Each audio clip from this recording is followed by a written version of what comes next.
So I'm working through, I'm processing. I'm like, okay, right now, what can I control?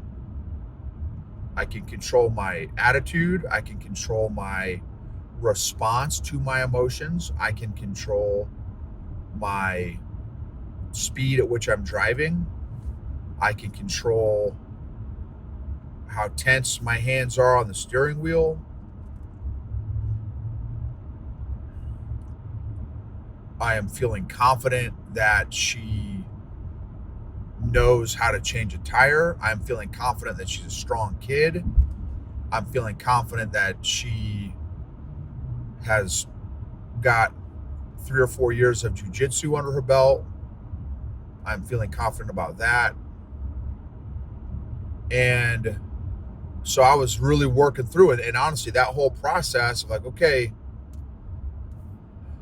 between praying for her and trusting God and working through my emotions and saying, I am feeling X and Y and Z versus saying, I am X, Y, and Z, very different. I am not my emotions. My emotions are not my identity. And some of you are like, dude, this is kindergarten stuff. Well, for me, it was and has been PhD stuff because I wasn't even at this. This is I'm still 4 or 5 years into my journey. Welcome to the EQ Gangster podcast, where you will learn practical tools to grow your mental and emotional health and intelligence to be the best version of yourself, both at work and at home. It is real, raw, and transformational. The journey of emotional growth isn't easy, but it's worth it. I believe in you.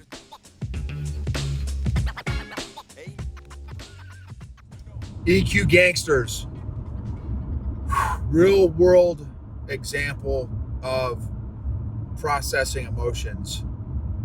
And this is about my daughter, 16 years old, driving to a high school hangout with some of her homies to watch a movie as part of their project, their school project that they're doing for homeschool stuff.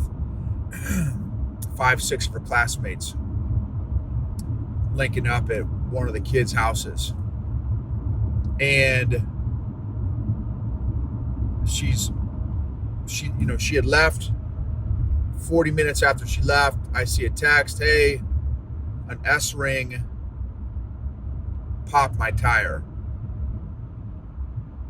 And so she's like, so I'm gonna change the tire. So boom, see the text, call her, hey kid, you all right? Everything cool? And she said, yeah, I'm totally fine. Just letting you know, keep you in the loop. I just got the vehicle jacked up, lifted off the ground with the jack and stuff. Now I'm got to start changing, taking the tire off, changing the tire. She's like, I'm good. I'll be good. And so I said, okay, awesome. You got it. Right? Because we had done it twice. I had her help me twice before.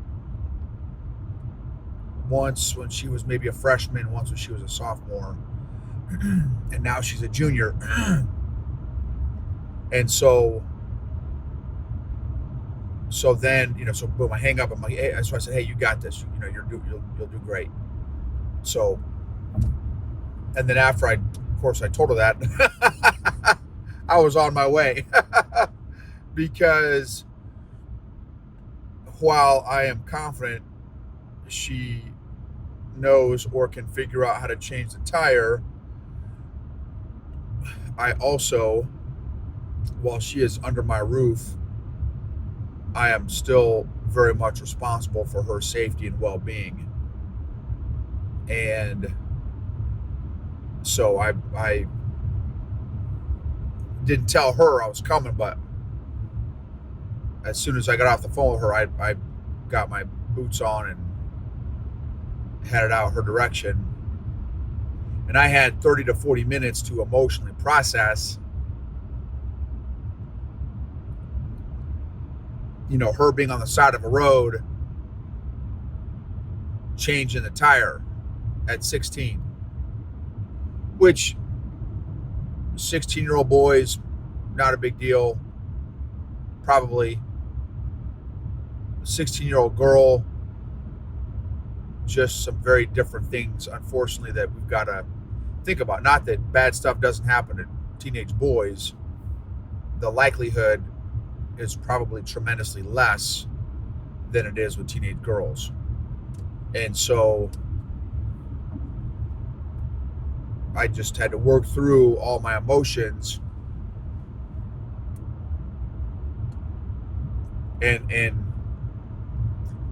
fortunately I didn't stuff, I didn't avoid. I'm like, okay, like I felt, okay, I'm starting to get amped up a little bit here, and I also can't speed because that's going to slow down if I get stopped.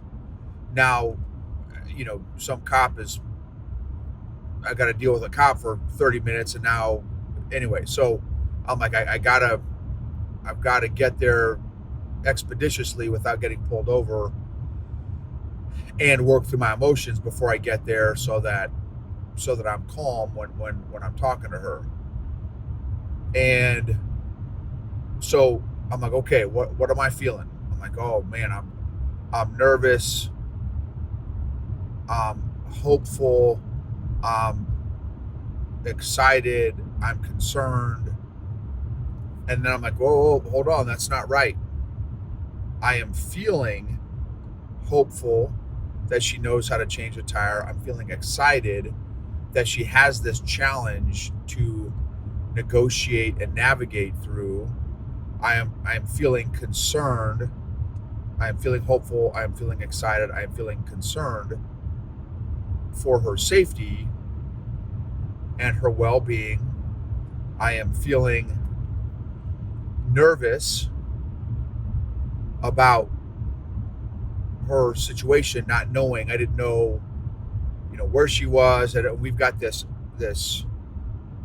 tracking app that allows us to track where she's at.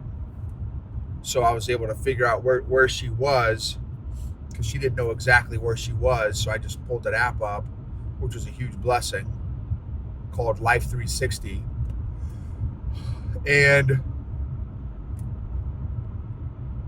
And then I said, okay, I trust you, God. I trust you, God. I trust you, God. I trust you. I said a prayer for her, prayed a hedge of protection for her, that God would just protect her wherever she was on the side of the road. I didn't know if she was on an interstate. I didn't know, if she was at a gas station, I didn't know where she was. I just knew that, okay, this direction, 40 minutes out, and then I pulled up the app, right? So I had the general vicinity. And so I'm working through, I'm processing. I'm like, okay, right now, what can I control? I can control my attitude. I can control my response to my emotions. I can control my speed at which I'm driving. I can control how tense my hands are on the steering wheel.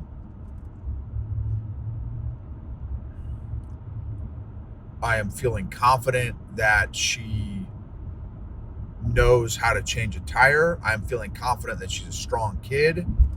I'm feeling confident that she has got 3 or 4 years of jiu-jitsu under her belt. I'm feeling confident about that. And so I was really working through it. And honestly, that whole process of like, okay, between praying for her and trusting God and working through my emotions and saying I am feeling X and Y and Z versus saying I am X, Y, and Z, very different. I am not my emotions. My emotions are not my identity.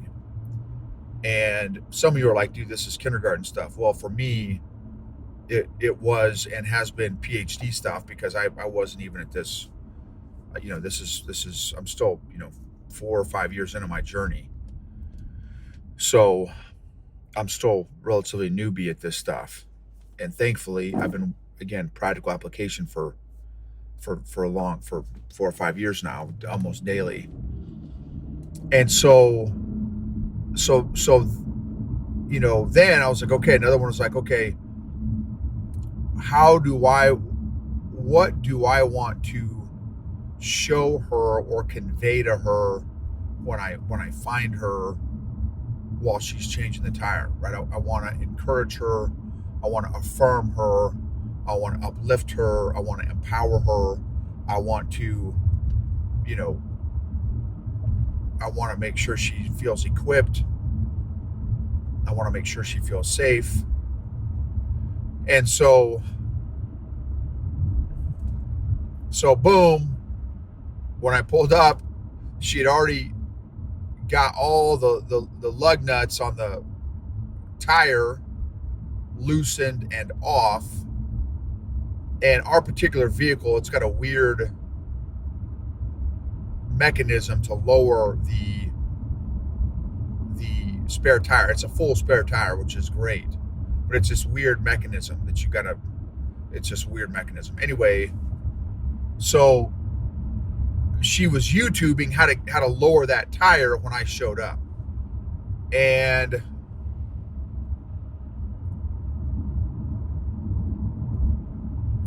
I had a lot of emotions because I was, pride. I was ecstatic out of my brain, and she felt confident and equipped enough. She's like, "What are you doing here?" Woo!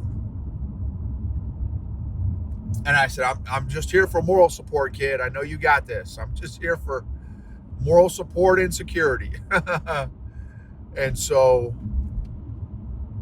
And I just told her 10 times just how proud of her I was, and how just, man, and I am. I'm just, it was, and also I was ecstatic that, she was safe and everything. Like, obviously no words for that, just ecstatic and so proud that she was knocking it out herself. And she figured it out. That's something that her whole, childhood was, I would say, entrepreneurs, and she would say, figure it out. And she figured it out. She, because those lug nuts, she's petite, she's not a big 16-year-old girl. She's a petite young lady. And she figured it out. She figured out how to use her body, and thank God she does jujitsu too, right? But she figured out how to use her body to get those lug nuts off. And then we figured out something else too, because once she got the lug nuts off, and figured out how to lower the spare tire, got the spare tire off, the flat tire was not coming off even after the lug nuts were off. And she was, and I let her give it a go, right? I was there again, just moral support and security, and it would not come off. And so then I'm like, okay, let me just give it a couple shots here, and nothing. I couldn't even get it off. And the lug nuts were off. There's nothing holding this tire on. I'm like, it's got to be rusted. I'm kicking it. I'm yanking on it. Of course, you got to be careful because our jack is a single point jack, so it's not the sturdiest of jacks. So you got to be careful how you're manipulating the tire and stuff with that jack on. Well, here's the thing. I'm like, okay, well, let's try this. How about lower the vehicle on top of this flat tire and see if the weight of the vehicle will help break loose rust or whatever it is that's holding it on. And sure enough, that worked. And it nudged it enough to where, okay, now I said, okay, you can now lift it back up. And so she lifted it back up. We pulled the tire off, and I let her. She put it back on. She put the new tire on. I just helped her align the lug nuts a little bit with the threads and stuff. Anyway, the other thing, here's another big lesson, was that I just told her, because she pulled off on like a side road in this little neighborhood. Well, the neighborhood was not the, it was not like it was not the nicest of neighborhoods. And so I said, I said, you've crushed everything. I said, for future reference, so you've got a lot of sustains here. The one improve is next time if you have a flat tire and you are able to drive to a location, like she was able to, make sure you pull off into a public parking spot, like a gas station, a grocery store parking lot, a bookstore parking lot, anywhere where there's a lot of people around. You don't want to go into some park and change a tire in a sketchy neighborhood. And so I said, but kid, like I'm ecstatic just of how you crushed everything else here. This is just amazing. And so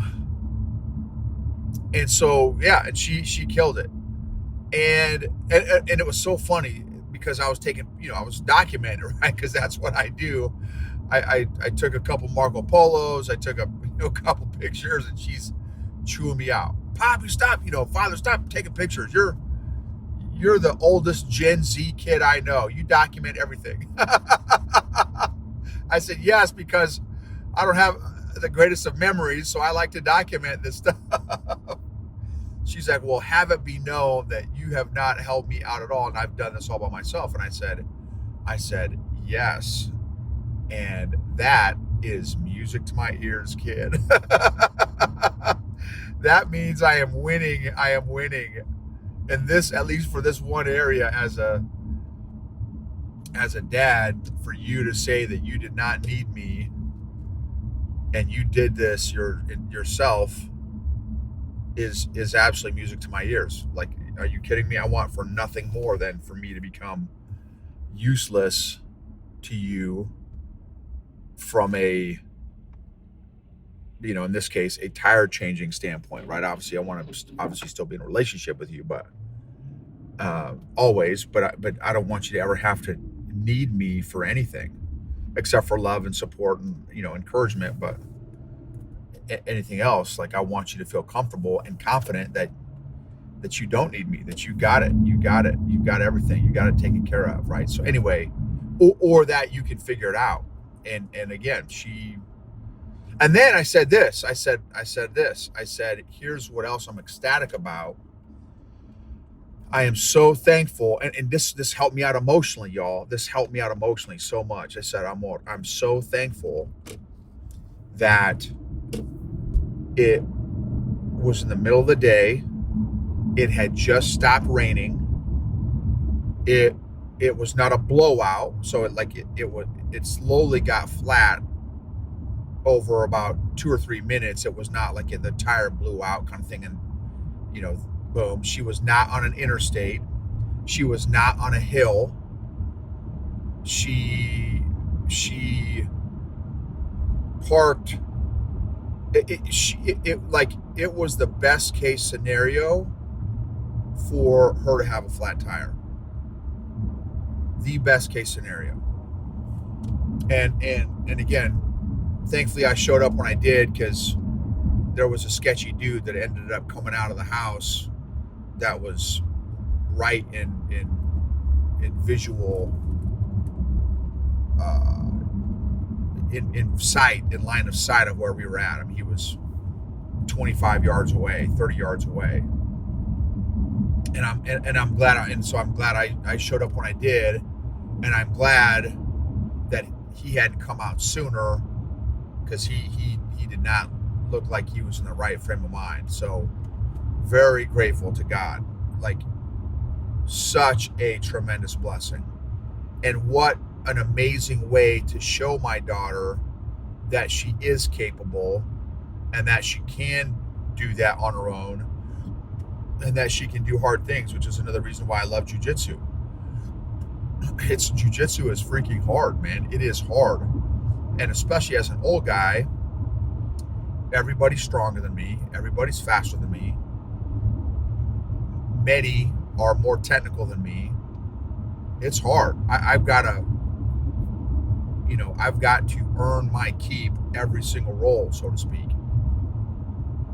And I'm thankful that we have put our daughter in that environment also, where hard things is just what we do as a family. Like we do hard things, and it's part of life. And you stay calm, and you ask God for help and guidance, and you figure it out. And I'm just so thankful for this experience, both for my daughter, but also for me, so that I could have the experience as well of, okay, right, as a dad, who my daughter's got another couple of years before she probably goes off and does whatever God's going to have her do. How do I need to emotionally process when she's going through hard things in her life?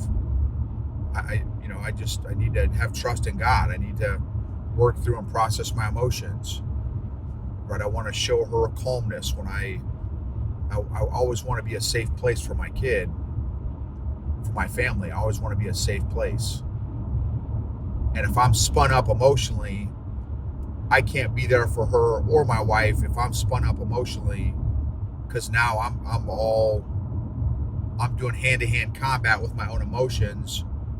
And instead of, thankfully, I had enough time where I could deal with my emotions before I showed up and saw her, so that I could be calm and emotionally present and emotionally available for her with whatever emotion she was showing up with. She was fine as frog hair, split 4 ways. I mean, she was totally fine. She was